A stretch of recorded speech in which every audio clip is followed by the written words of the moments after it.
Everybody! I return once again to discuss the Academy Awards. The Oscars. I really like doing this every year. Just sitting by the fire and talking about some films that I saw for this award season.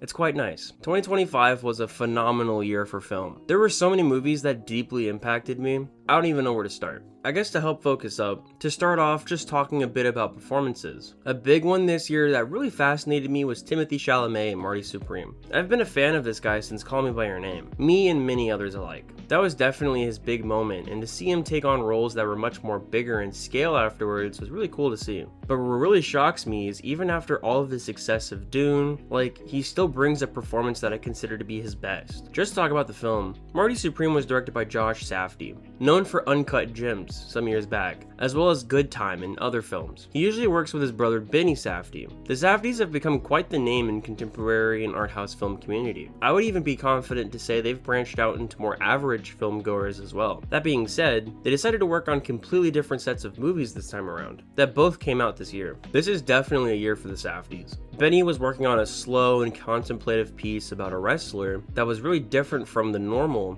Josh was working on something more resembling previous works, but on a scale that has not been done for them. To really get into it, I was absolutely blown away by many aspects of this film. A big one was the scale, production, and technicals. This film in many ways feels like a classic film that could have come out in the 80s, just in terms of the production value. The many different environments and production of cars, outfits, and characters, it's all so well done and completely absorbs you into the world of the movie. The best thing about this film is without a doubt the acting and direction. This film is through and through a character study on a narcissist with a deep ego that will not stop until he gets his way. The main character is essentially just a child that is used to having what he wants. Within the beginning of the film, he is challenged by a character that's almost like the opposite of him, a humble Japanese ping pong player. Within the writing, there are a lot of metaphorical as well as literal storytelling that all work in service of telling the story of an arrogant, childish character. This film has such an energy and atmosphere that is so engaging. I find myself completely stimulated by this film in every way. I could go on and on over the subtle details that makes this character hypocritical and manipulative. This is just a character that is so not genuine, and he puts on a show for every moment of his life. One can pick apart that it's a survival tactic that he picked up from family trauma. Regardless, this character is thoroughly explored within this film, and Timothée Chalamet does a phenomenal job bringing his character to life. Timmy Boy does, I think, a career best. It's crazy that it's still happening. I genuinely felt like he peaked pretty early, but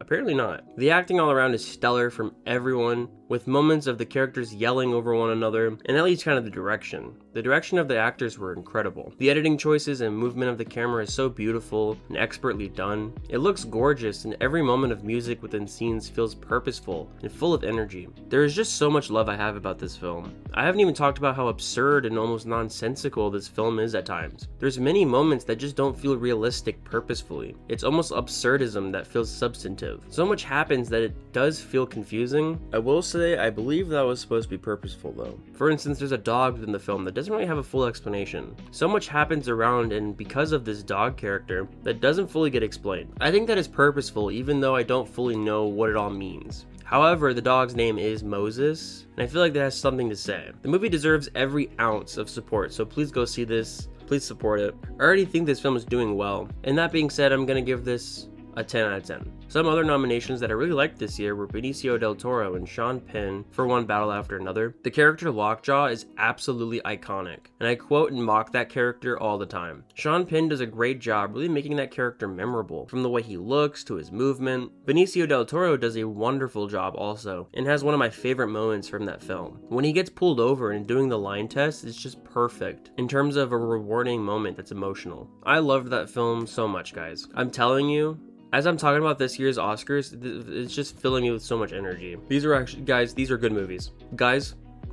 One choice I really liked this year from the Oscars is actually putting some awards in the horror genre. They've been doing that a little bit previous years, but the most nominations went to a horror film this year, being Sinners. Sinners was the blockbuster film this summertime, and I don't really remember if I talked about it on my channel yet. It also got nominated for 16 categories. The film stars Michael B. Jordan and Michael A. Jordan as they are setting up a bar mostly for the black community. During the first night of the bar's opening, white vampires kind of take over the night. Now, I love me some socially charged horror, I will say that there were moments and elements that did not do it for me in the film personally. I remember the film not utilizing its ideas and events to its fullest, as well as having a few dumb moments that really turned me off. I really do love the ideas the film is trying to present, but I feel like it could have been executed in a much better, more satisfying way. I haven't seen the film since the summertime, and it's definitely due for a rewatch, but as of right now, I'm giving this a 5 out of 10. The other horror film that I'm shocked got an award was Weapons, from this summer also. The film has absolutely gotten much better over time for me. After really thinking about the themes of the film, I really do think the film does a great job exploring its ideas while trying to keep a fun and pulsing horror with a lot of creative energy. The monologue in the beginning and end says it all perfectly. I think I gave this a 6 out of 10 the first time I talked about it. I'm definitely going to bump it up to a 7. I think it deserves it. But getting into some categories, shifting towards the animated section, this year's animated is pretty much no different than other previous years. A lot of Disney and kids films. A big one this year is Zootopia 2. Zootopia 2 I think stars the same cast, following Judy Hopps and Nick Wilde as they try to learn how to work together as partners. One of the themes I like in this film is that it has an edge of social acceptance towards foreigners. Reptiles are considered kind of like the bad guys through the film. However, you learn about the past history of reptiles. Turns out they were just misunderstood. Before you run screaming that was a spoiler, ask yourself, do I really care about Zootopia 2 that much? Like, how original is the idea that, oh, bad guys actually misunderstood good guy? Not original at all. Anyways, a lot of character designs were really cute and some reptile characters were funny in my opinion. The one guy who runs across the river to get away, he was actually kind of funny also. The way the movie looked and sounded was really good also. There was obviously money involved. The movie interested me as much as a Zootopia 2 film could, and I'm gonna give this around a 6 out of 10. Another film I wanted to discuss is K-Pop Demon Hunters. K-Pop Demon Hunters is directed and starred by People. Before I go any further with this review, I'm going to clarify something. I'm going to clarify that this film is not meant for me. I am definitely not the target audience. That being said, right out the gate, can we all just agree that this film is cringe? It's absolute cringe from beginning to end. However, that doesn't mean the film is terrible. I actually think there's a certain aspect the film does well enough to have kept me invested. It took me the span of 2 days to watch this film, but I kept coming back to it through that time. Like, I wanted to finish it. The things I liked from the film was its sound design, music, and just energy of the animation. Now, I am not a K-pop listener, but the music itself felt and sounded professionally done. Like, it did seem that the creatives put effort into that area. And some of the music in there is actually on the radio, and a lot of people listen to it. The sound design is also very full and has a lot going on. The animation is colorful and vivid enough to stimulate my baby brain. While the story and acting is pretty bad, there are themes of accepting scars and embracing your self-flaws, and all of that I really like. The ending is pretty fun and solid. It's just a cringe experience, guys. I'm giving this a light 5 out of 10. Take that as you want. I don't care. I remembered watching Elio a couple months ago on a date with my partner. They loved it and I thought it was cute. Best of the year? Not really for me personally. It's really disappointing how the Oscars treats the animated category, because it can be so much more involved with a variety of better films. I know this film was years ago, but a great example of an animated film that really hits and is actually the best of the year worthy is a film called Mars Express. It's a French film from 2023 about automation and sentience within robots and all that. It didn't even really get talked about, and nowhere in the Oscar buzz for that year. That being said, Disney gets like 2 or more slots. Very annoying. I will say the Oscars got a few things right this year. The directing category is really strong this year, with Paul Thomas Anderson nominated for one battle after another. I know I already talked a little bit about this film, but I'm just so happy and ecstatic that a film with the themes and ideas that it has was nominated so much. Paul Thomas Anderson is one of my favorite directors working, and it's so awesome to still see him get rewarded and recognition for films even still. What's really cool is that he deserves it also. Another really great choice was from the nomination of,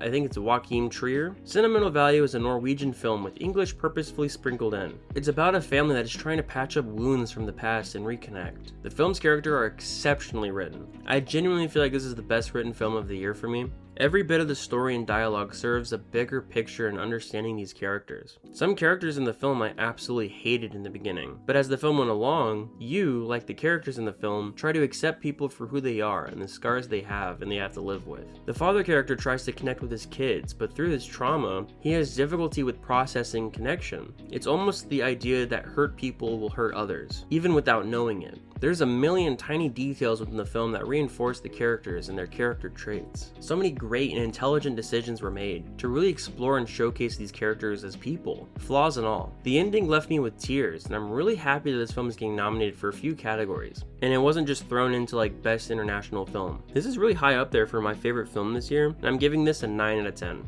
And then just to keep the ball rolling with international films, this year had some heavy hitters, starting off with It Was Just an Accident by Jafar Panahi. This film won the Palme d'Or back at Cannes when that was happening. Ever since then, I've been itching to watch this one. This film follows a group of people that finds a soldier that wronged them in their past. What I love about this film is that it never showcases the past events. It always stays in the present and how the group has dealt with the past. You hear snippets of what happened and how it damaged their lives. In doing that, I personally feel like for the audience, there's a level of purposeful disconnect we feel. It's not until the powerful and explosive end when we truly understand. The characters, as well as the audience, are face to face with consequences of bad actions. It's a really powerful film that I highly recommend. And the director got imprisoned after this film, and I believe he's still fighting, which is so fucked up due to the themes and what the film is actually discussing about with imprisonment. I believe also with political imprisonment. I don't know. I'm giving this an 8 out of 10. Another great film that's showcased this year is a film called Sirat. This film, funny enough, is actually quite split over how people feel. Some people really don't like this film. With that, I understand why some people would have problems with it. It's actually a tragic and fucked up movie that deals with grief.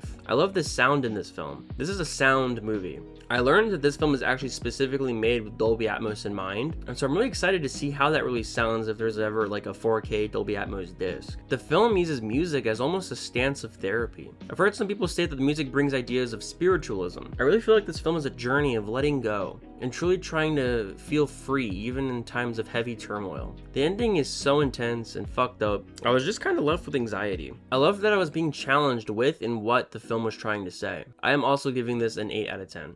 And for the final international film I want to talk about is The Voice of Hind Rajab. This is the most frustrating film I have ever seen this year. This film follows a crisis line that helps hurt people in Gaza during January of 2024. The film uses real audio of events, and it's the most heart-wrenching experience. The way the film utilizes one location and camera work to create high-tension anxiety all over the situation is so powerful. There's a humongous feeling of helplessness and hopelessness that surrounds this film. All the characters can really do in this situation is just sit and cry. The film highlights even when doing the right protocols, the Israeli army will just not care and obliterate Gaza. This is a genocide that is really happening. And this film explores that by narrowing it all the way down to specific people and a specific child that was in peril. I really found the scenes when they would put actual footage to be really powerful. There are certain films that really speak for its generation and are definitely essential, and this film is one of them. I give this a 10 out of 10, and with all my heart, Free Palestine.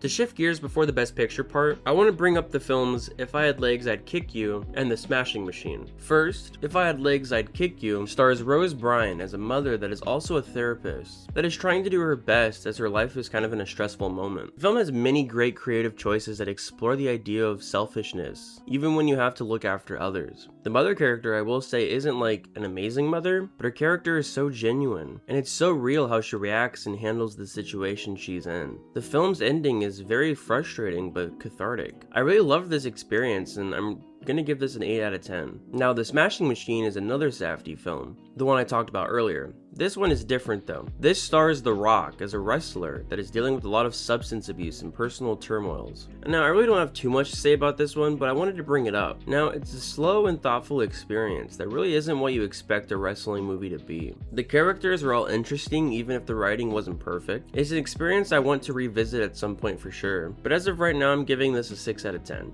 Now, with all the praise for good movies I've been talking about, let's talk about a movie that got nominated that I did not like. Song Sung Blue stars Hugh Jackman and others, as they are music impersonators that really love music. This film is one of those sappy slop movies that I find myself just hating more and more each passing year. The music and all the technicals all feel like it's just trying to manipulate the audience to feel sad or happy. It's all just not genuine. Nothing is interesting about these characters. Honestly, I felt nothing for the film. I was just kind of annoyed over most of the performances and writing. I really don't know why though, but as I get older, I guess I'm just realizing that my time is worth something, and when I have to sit through a movie like this, I realize that my time could be used elsewhere. I'm giving this a light 3 out of 10, close to a 2. And what I think is the worst film for this Oscar season is The Lost Bus. Now, this manipulative film stars Matthew McConaughey. He's a bus driver that's down on his luck, and also his son hates him, and all this sad stuff is happening to him. It's all just a bunch of sad stuff in the beginning, so the audience audience will feel sad for him. It's shot pretty bland and kind of ugly. The writing is on the nose and pretty bad. What really annoys me about this is how exploitative and manipulative it is. This film is placed over the backdrop of California fires. That's pretty prevalent and a real issue. It takes that serious subject as a tool to just tell this bland and nothing of a movie. It's gimmicky and just disgusting how it utilizes its ideas. And what's worse is that this is just not good in many aspects of filmmaking. The digital and animated effects look awful and the fire does not look good. The music is manipulative, the acting and writing is nothing substantive. It's all just to poke and provoke in the worst and manipulative ways possible. When the disaster does start, the energy and the scale of the severity of the situation is well handled, I will say. I just really hate how they use this real situation in the disaster film. Like San Andreas, I kinda get, and in the film 2012, those disaster films, while based on something real, they're not actually impacting people's lives. This is quite gross of a film in that way. Anyways, 2 out of 10, I hate it. I think it's time for Best Picture. There are 10 nominations for Best Picture category. I have seen all but 2. I just haven't had the time to see The Secret Agent, and I also haven't had time to see Frankenstein. I've heard good things about those, I need the time. However, starting off with the Best Pictures, the first I'm talking about is Bugonia. I don't know if I've discussed this film on my channel, but this is from one of my favorite directors, Yorgos Lanthimos. For quite a while, this director, he's been making exceptional films one after another. Ever since his early works with films like Dogtooth, he's been utilizing distressing and discomforting themes that are quite unflinching in presentation. With his later films, I will say they have become more accessible, but regardless, his quality and presentation is still so good for me personally. Bugonia follows 2 beekeepers as they kidnap a rich and high-status business person. The film discusses mostly through dialogue these ideas of wealth and class disparity, the morality of obtaining wealth and stuff like that, while also having underlying character development over how the beekeepers got to where they were. It's thought-provoking and at times pretty fucked up. The ending is also such a wild ride that is so satisfying to me personally. I honestly loved this film and I'm really glad this has a space on the Best Picture category. By this point, the Oscars kind of love Yorgos, which is kind of insane because he makes challenging and hard to consume films. But anyways, I'm gonna give this a 9 out of 10. Next is the film F1, the movie with Brad Pitt in it. Now this one's a little confusing because it's kind of forgettable and really doesn't move the needle in any way at all. I did review this one back a few months ago, and while yes, I did say it was the most thrilling and fun film of the year, utilizing some great film techniques, it is by no means the best film of the year. The story is just filler for what really matters. I and many alike feel like this nomination was a bit of a waste on this film, and I'm just gonna give this a 6 out of 10. The next film I'm discussing is Hamnet, directed by Chloe Zhao. This director, I believe, won Best Picture with their last film Nomadland. A very slow and passive, yet interesting take on poverty. While I didn't fully love that film, I truly felt like this one was quite special and impressive. Hamnet is a very tame and real story of Shakespeare's life. It rarely shows the fancy and opulent life of him on stage. It mainly focuses on his wife and children, especially during times of his absence. The film is beautifully shot with an intense focus on nature through the eyes of his wife Agnes. And through the beautiful moments we connect with her and the children. The ending is one of the most emotional and beautiful endings of the year that is so powerful. It really left me speechless. It all really felt like it was building up to something truly worth telling, all while bringing a character like Shakespeare down to almost a human level. I don't know, I had such a filling experience with this one, and I would definitely be seeing myself watching this again. I don't know, I'm giving this an 8 out of 10. The next film is Marty Supreme. I already discussed this one earlier, but with the energy and the story with some of the best acting all year, I am not surprised that this got nominated. After that is one battle after another. This is still my favorite film of the year, and I really don't see anything beating that. From the first time I saw this film, I knew this would be nominated. I'm just so glad they actually did nominate it for Best Picture. Paul Thomas Anderson is phenomenal, and that's just it, bro. 10 out of 10.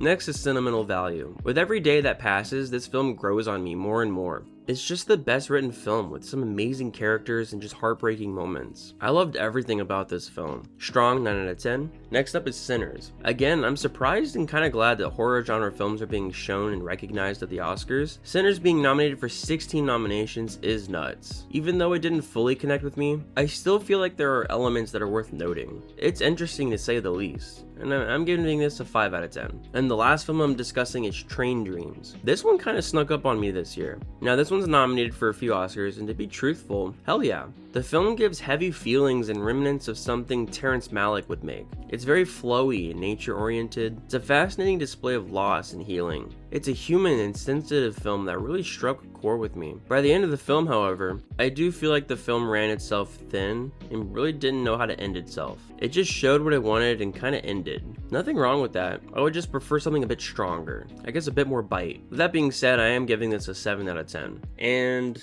that's all for the Best Picture nominations.